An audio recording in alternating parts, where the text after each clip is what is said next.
You have said this in the past and made the point that you opposed the Iraq War and you opposed the Afghanistan War. But you were very explicit in opposing those wars. You even stood in Hyde Park in London in 2003 and made a speech against the Iraq War. You condemned it very vociferously.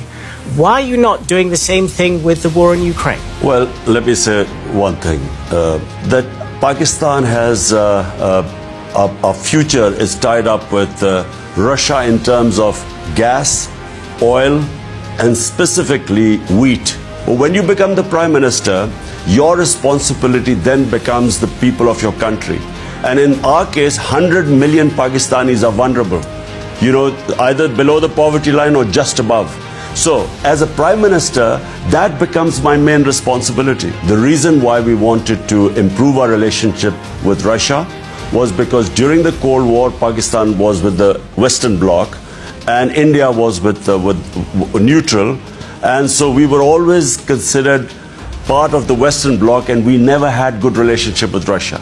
So, just like everyone else, Richard, let me just explain to you. What about Kashmir? Now, India has usurped the rights of the people of Kashmir. I'm sorry, Mr. Hunt. Kashmir is a disputed territory between Pakistan and India. It's very important. But it's very important. No, Richard. I'm sorry, but we're asking you a question about Russia here, Mr. very important. And I don't want you to do a sort of whataboutism to talking about Kashmir.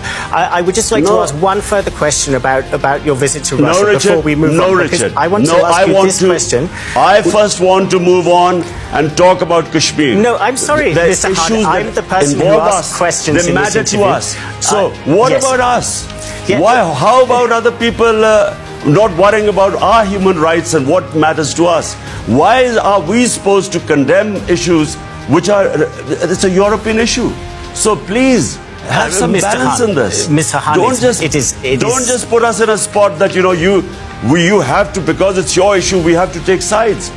Allow us the luxury to stay neutral so that we can look after our own people. My responsibility, I repeat again, are my 220 million people of Pakistan. Of course, we understand that, Mr. Khan, and nobody would question that. Absolutely not. क्या हम कोई गुलाम हैं कि जो आप कहेंगे हम कर लें?